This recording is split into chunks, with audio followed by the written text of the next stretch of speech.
ভাগ্নেদেরকে অনেক আদর করে। আমাদের দেশে একসময় বলতো মার বোন খালা মার চেয়েও ভালো। আপনারা কি শুনেছেন? অনেক সময় বলতো এটা।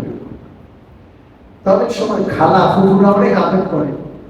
তো ওসমান রাদিয়াল্লাহু তাআলা আনহুর ঘরে তার খালা সুহদা এসে বসে আছেন। ওসমান আসবে, খালা এর জন্য অপেক্ষা করছেন। হযরত ওসমান রাদিয়াল্লাহু আনহু যখন ব্যস্ততা সেরে ঘরে ঢুকলেন, তার খালা অনেক বড় কবি ছিলেন, অনেক বড় সেই যুগের গণক ছিলেন। তিনি অনেক কিছু অগ্রিম বলতে পারতেন। হযরত ওসমান যখন ঘরে আসলেন, তিনি কিছু কবিতা পড়লেন, বড় আজব কবিতা। আবিশির ওয়াহিয়িতা সালাসাল ওয়া বিতরা সুম্মা সালাসাল ওয়া সালাসাল উখরা সুম্মা বিউখরা লিকাই তুতিম্মা আশরা লাকিতা খায়রান ওয়া বুকিতা শাররা نكحت والله حصانا زهرا وأنت بكر ولقيت بكرا। আজব আজব কিছু কবিতা বললেন। এই আরবি কবিতাগুলোর মধ্যে তিনি কিছু অগ্রিম কথা বললেন। ওসমান, তোমার ভাগ্য বড় ভালো। তিনবার বলছি, শুনে না, তুমি বড় ভাগ্যবান, তুমি বড় ভাগ্যবান, তুমি বড় ভাগ্যবান। দুনিয়ার সকল অকল্যাণ থেকে তোমাকে বাঁচিয়ে আল্লাহ তোমার জন্য কল্যাণের ফয়সালা করবেন। সুবহানাল্লাহ। কেন? খালা বলেন, কারণ হলো তোমার জন্য আল্লাহ তাআলা একটা পাত্রী ঠিক করে রাখছেন। সে পাত্রীটি কুমারী হবে আর তুমিও কুমার হবে। এই পাত্রীকে শাদী করতে পারা এটা তোমার জন্য বিশাল ভাগ্যের বিষয়। ওসমান, সেই পাত্রী এমন হবে, রূপে গুণে বংশে মর্যাদায় আভিজাত্যে তার কোনো তুলনা হবে না। এবং এই পাত্রীর পরিচয় হলো আখিরি নবী একজন আসবেন, সেই পাত্রী হবে সে আখিরি নবীর কন্যা। সুবহানাল্লাহ। আখিরি নবীর কন্যার জামাতা হবে। আর আখিরি নবী আসার সময় খুব কাছাকাছি। এইভাবে কিছু আজব আজব কথা বলে হযরত ওসমান রাদিয়াল্লাহু তাআলা আনহু এই বিষয়গুলো শুনে আশ্চর্য হলেন। কার কাছে জিজ্ঞেস করবেন, খুঁজে পাচ্ছেন না। মনে চিন্তা করতে করতে হঠাৎ করে আসলো যে আমার বন্ধু আবু বকর বড় জ্ঞানী মানুষ, বিষয়টা তাকে জানানো চায়। হযরত ওসমান সেই দিন হযরত আবু বকরের কাছে আসলেন। কোন দিন? যেই দিন হযরত মুহাম্মদুর রাসূলুল্লাহ সাল্লাল্লাহু আলাইহি ওয়াসাল্লাম হলেন। আর আবু বকর বের হয়েছেন, কাকে দাওয়াত দেওয়া যায়। ওসমানের সাথে সাক্ষাৎ। ওসমান আবু বকরকে জিজ্ঞেস করছে যে আমার খালা এমন এমন কথা বলছে, আচ্ছা বিষয়টা কি, নবী জিনিসটা কি? কি জিজ্ঞেস করতে আসছেন? নবী। নবী বিষয়টা কি? মানুষের হেদায়েত কার হাতে? আল্লাহ তাআলার হাতে। আবু বকর মাত্র মুসলমান হয়ে আসছে। তখন আবু বকর সিদ্দিক রাদিয়াল্লাহু তাআলা আনহু বললেন যে হ্যাঁ, নবী হলেন আল্লাহর প্রেরিত বান্দা, আল্লাহর দূত, যিনি আল্লাহর পক্ষ থেকে আদেশ নিষেধ সরাসরি আল্লাহর পক্ষ থেকে ওহীর মাধ্যমে অবগত হয়ে আল্লাহর বান্দাদেরকে তিনি পৌঁছান। তিনি হলেন নবী। আর এখনকার নবী হলেন মুহাম্মদুর রাসূলুল্লাহ সাল্লাল্লাহু আলাইহি ওয়াসাল্লাম।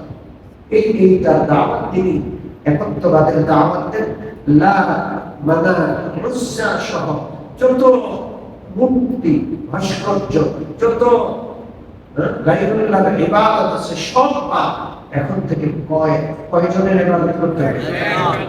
এই কথা বলে যখন বুঝাচ্ছে, কিতাবে লেখে হযরত আবু বকর তাকে দেখছেন, চোখের সামনে গিয়ে কিছু দূর দিয়ে হযরত আলী রাদিয়াল্লাহু তাআলা আনহু সাথে নিয়ে মুহাম্মদুর রাসূলুল্লাহ সাল্লাল্লাহু আলাইহি ওয়াসাল্লাম হেঁটে যাচ্ছেন। হযরত আবু বকর দৌড়ে গেলেন, আল্লাহ রাসূলকে কানে কানে কি জানি বললেন। রাসূলুল্লাহ আসলেন, এসে ওসমানের পাশে বসলেন আর সরাসরি ওসমানকে দাওয়াত দিলেন, ওসমান আমি নবী হিসাবে আমাকে মেনে নাও, আল্লাহর একত্ববাদকে মেনে নাও, আমি তোমাকে জান্নাতের সুসংবাদ দিচ্ছি। সুবহানাল্লাহ। হযরত ওসমান বলেন রাসূলুল্লাহর মুখে এই দাওয়াত শুনে আমার তর ছিল না, আমি চিৎকার করে জবাব দিয়ে দিলাম আশহাদু আল্লা ইলাহা ইল্লাল্লাহ ওয়া আশহাদু আন্না মুহাম্মাদান আবদুহু ওয়া রাসূলুহু। হযরত ওসমান মুসলমান হলেন। হযরত আবু বকরের পরে কে মুসলমান হলেন? হযরত ওসমান। এরপরে মুসলমান হলেন হযরত তালহা। জান্নাতের সুসংবাদ প্রাপ্ত 10 জন সাহাবীর একজন। তার ঘটনাটা কি বড় আজব, সব আজকের দিনের সাথে সংশ্লিষ্ট। হযরত তালহা রাদিয়াল্লাহু তাআলা আনহু ছিলেন ব্যবসায়ী। তিনি সিরিয়ার বুসরা নগরীতে ব্যবসায়ের জন্য গেলেন। তিনি যখন কাফেলার সাথে বুসরা নগরীতে পৌঁছলেন, সেখানে একটা গির্জা, সেই গির্জায় পণ্ডিত থাকেন যিনি আসমানি কিতাবের পণ্ডিত, তাওরাত, ইনজিল, ওই সকল কিতাবে তিনি পণ্ডিত ছিলেন। কাফেলা পশ্চিম দিক থেকে আসছে, মক্কার দিক থেকে আসছে, আরবের দিক থেকে আসছে। এটা দেখে তিনি দৌড়ে গেলেন আর বললেন, তোমরা কি কোনো মক্কার কেউ আসো? হারাম শরীফে বসবাসকারী কেউ কি আসো? হযরত তালহা বললেন, আমি হারাম শরীফের বসবাসকারী। কি হয়েছে? বলে, তুমি কি নতুন কোন সংবাদ শুনেছো? বলে, কি নতুন সংবাদ? আমি তো সফরে, আমি কোন সংবাদ শুনিনি। বলে, নতুন সংবাদ হলো এই যে মাস, এই যে বৎসর, এই বৎসরে, এই মাসে মক্কার হারাম শরীফের এলাকায় আল্লাহ রাসূল সাল্লাল্লাহু আলাইহি ওয়াসাল্লাম, যিনি মুহাম্মদ নামে তাকে মানুষ চিনবে, তিনি আল্লাহর আখিরি পয়গম্বর হিসেবে, আখিরি নবী হিসেবে নবুয়তের দাবি করার কথা রয়েছে। আল্লাহু আকবার। বলে যে আমি তো চিনি না, আমি জানিও না, আমি তো তার সম্পর্কে কিছু জানি না। বলে যে তুমি খুব খবর নাও, তিনি গত মাসে, এই মাসে আবির্ভূত হওয়ার কথা। তার নাম মুহাম্মদ। তিনি আসমানি কিতাব পাঠ করবেন, মানুষজনকে আল্লাহর দিকে দাওয়াত দিবেন, মুক্তি পূজা থেকে মানুষকে বিমুখ করবেন, সৎ কাজের আদেশ অসৎ কাজের নিষেধ করবেন। এবং একটা সময় তিনি মক্কা ছেড়ে হিজরত করে, খেজুর গাছের বাগান আছে এমন এলাকা, নহলেস্তান, যেখানে খেজুর আর খেজুর, সেই বাগানময় এলাকায় তিনি হিজরত করে যাবেন। সুবহানাল্লাহ। হযরত তালহা বলেন, আমি ব্যবসায়িক সফর স্থগিত রেখে সেখান থেকে ফিরে আসলাম। ঠিক ফিরে এসে চিন্তা করলাম, কাকে বলা যায়? আমার বন্ধু আবু বকরের সাথে পরামর্শ করলাম। এটা সেই দিন, যেই দিন হযরত সিদ্দিক আকবর আবু বকর কি হয়েছে? মুসলমান হয়েছে। হযরত আবু বকরের সাথে পরামর্শ করলেন। আবু বকর হাত ধরে মুহাম্মদুর রাসূলুল্লাহর কাছে নিয়ে আসলেন। মুহাম্মদুর রাসূলুল্লাহ দাওয়াত দিলেন, সাথে সাথে হযরত তালহা রাদিয়াল্লাহু আনহু কালেমা পড়ে মুসলমান। সুবহানাল্লাহ। হযরত সাদ ইবনে আবি ওয়াক্কাস, আমরা এই পর্যন্ত হযরত আবু বকরের পরে কার নাম বললাম? ওসমান। এরপরে তালহা, এরপরে সাদ ইবনে আবি ওয়াক্কাস মুসলমান হলেন। সাদ ইবনে আবি ওয়াক্কাস নিজের ইসলাম গ্রহণের বর্ণনা করেন। তিনি বলেন, আমি লাগাতার 3 রাত একটা স্বপ্ন দেখছি, বড় পরিষ্কার। লাগাতার কয়টা? 3 রাত। তিনি কি স্বপ্ন দেখলেন? সারা পৃথিবী অন্ধকারে ছেয়ে গেছে, কোথাও আলো নাই, কিচ্ছু দেখা যায় না, নিকষ কালো, নিঘুটে অন্ধকার।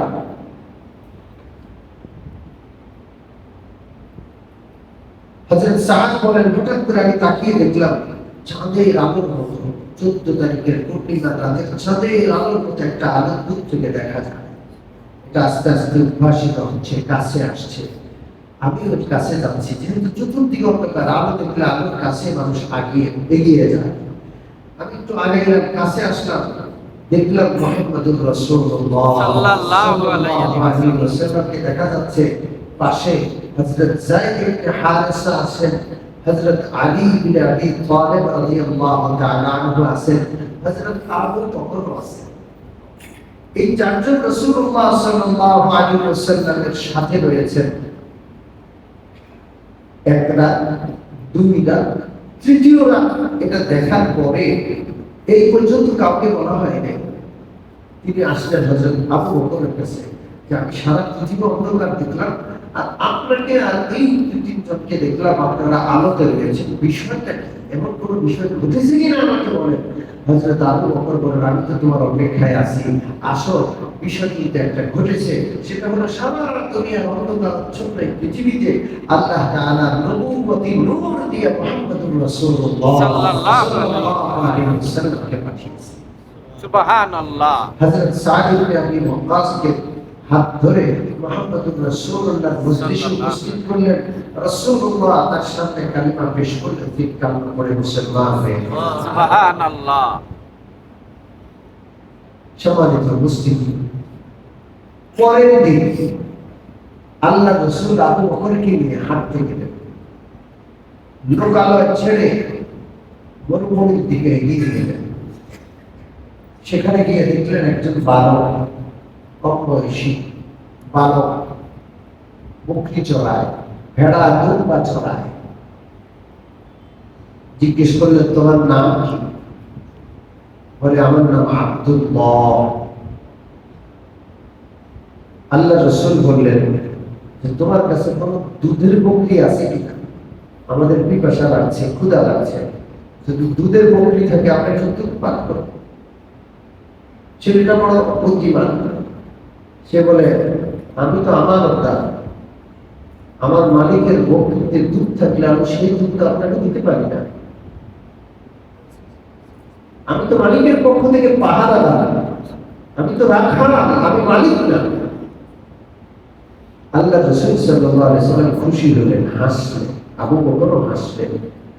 দুইজন একজনের চেহারার দিকে, চোখের দিকে একজন তাকাইলেন, অর্থাৎ এই বালকের সততা দেখে উভয়জন খুশি হলেন। আমাদেরকে কেউ সৎ কথা, ভালো কথা বললে আমাদের মর্যাদায় ঘা লেগে যায়, এরকম আছে না? আছে। জোরে বলেন। ঠিক। আমরা খুশি হতে পারি না, খুশি হতে পারি না, আমরা রাগ করে ফেলি।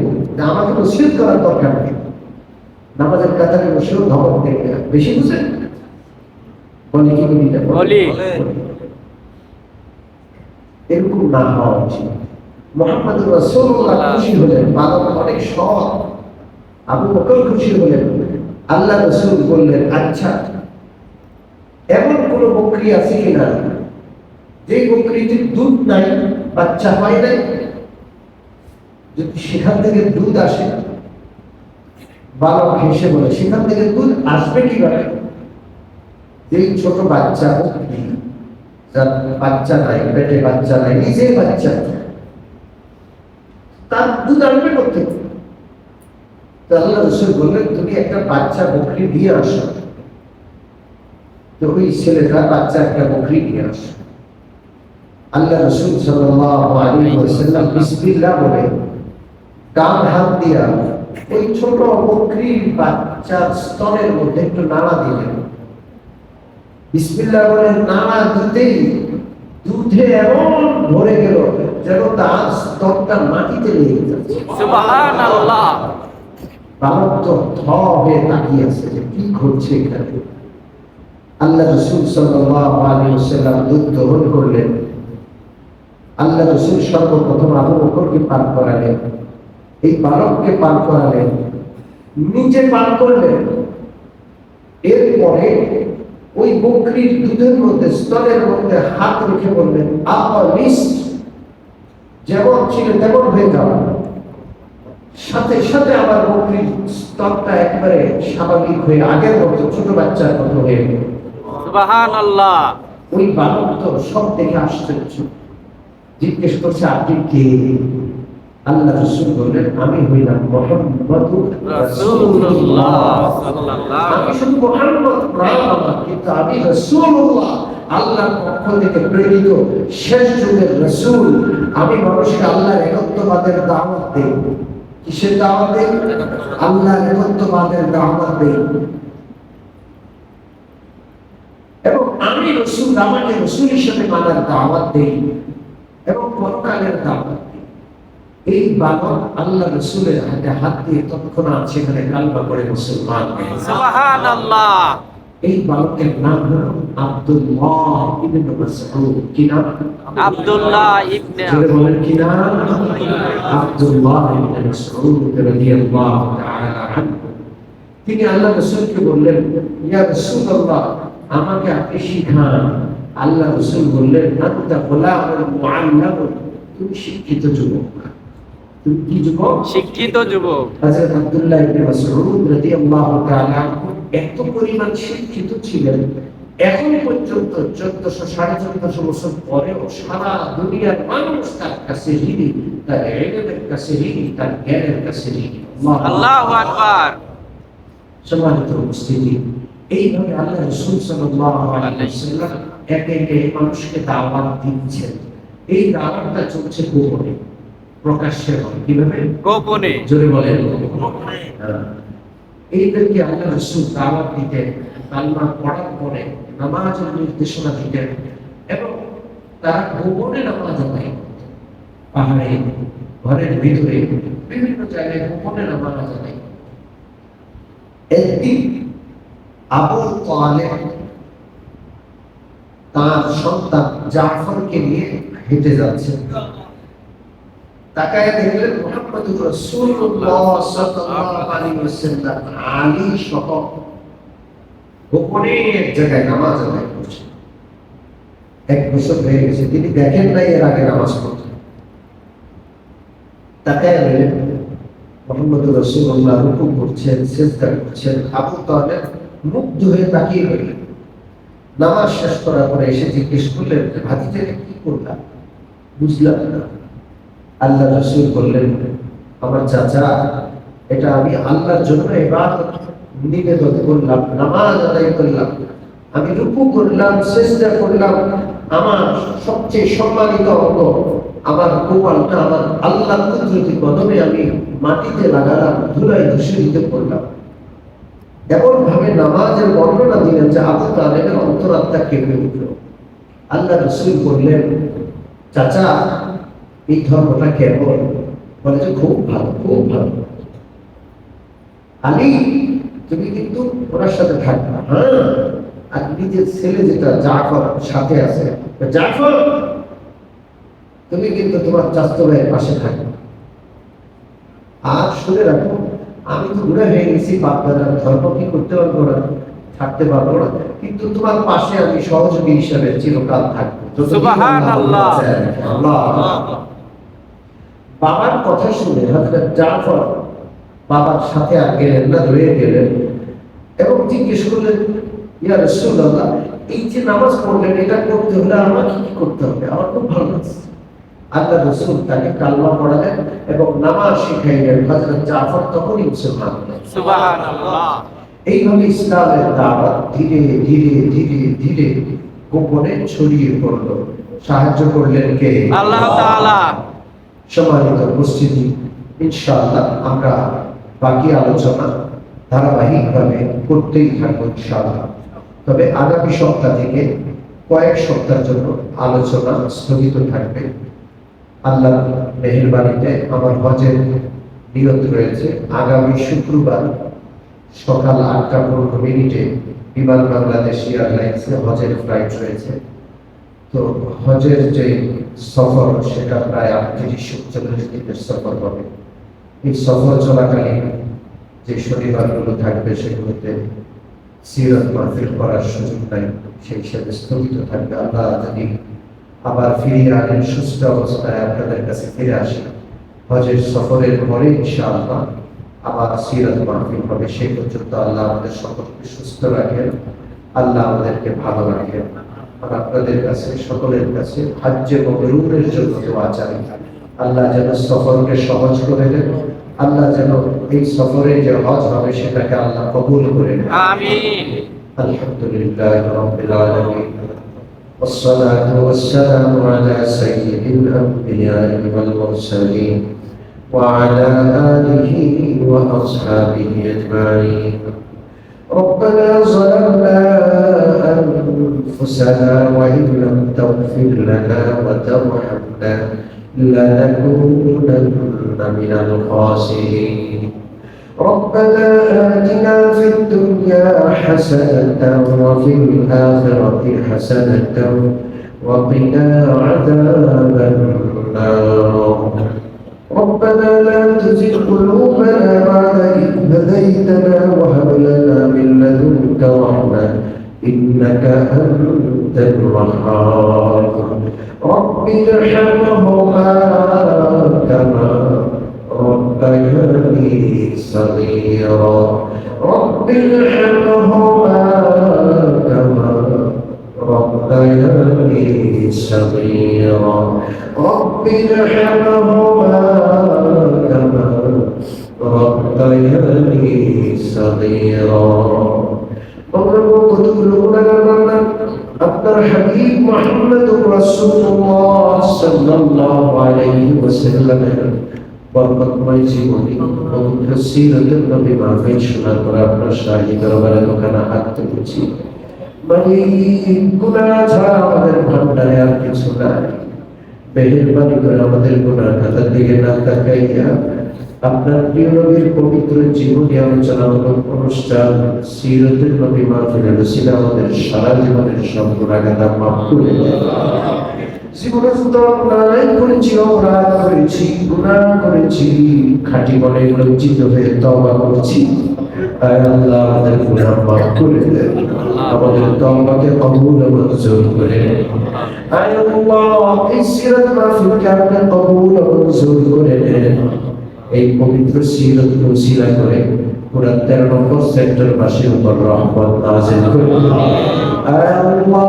ঘরে ঘরে মায়া মমতা মহব্বত দান করে দেন নির্মমতা থেকে আমাদের হেফাজত করবে আয় আল্লাহ যারা এখানে আসে হাজারো কর্মব্যস্ততার পিছনে ছুড়ে ফেলে আপনার নবীর মহব্বত এখানে চলে আসেন তাদের প্রতিটা কদমে কদমে সওয়াব দান করুন আয় আল্লাহ রুজি রোজগারে বরকত দান করুন অভাব অনটন অশান্তি দূর করে দেন অসুস্থদেরকে সুস্থতা দান করে দেন আয় আল্লাহ আবার মুসিবত মাহফিল হজের সফরের পরে আবার আমাদের উপস্থিত হওয়ার তৌফিক দান করুন লক্ষ লক্ষ হাজী সাহেব হজ করতে যাচ্ছে আয় আল্লাহ তাদের লম্বাই বলা দেখে তাদের ইহরামের শুভ্র সাদা লিবাস পরা দেখে আমাদেরও যেতে মন চায় আমাদের সামর্থ্য নাই আমাদের তাদের সামর্থ্য নাই সামর্থ্য দান করে দেন সুযোগ দান করে দেন আয় আল্লাহ আমরা অভাবী আপনার কোনো অভাব নাই আমাদেরকে আপনার ঘরে যাওয়ার তৌফিক দেন আপনার রওজার পাশে দাঁড়িয়ে সালাত পেশ করার তৌফিক দান আপনার হাবিবের উসিলা আমাদের দোয়া কবুল سبحان ربك رب العزة عما يصفون والسلام على المرسلين والحمد لله رب العالمين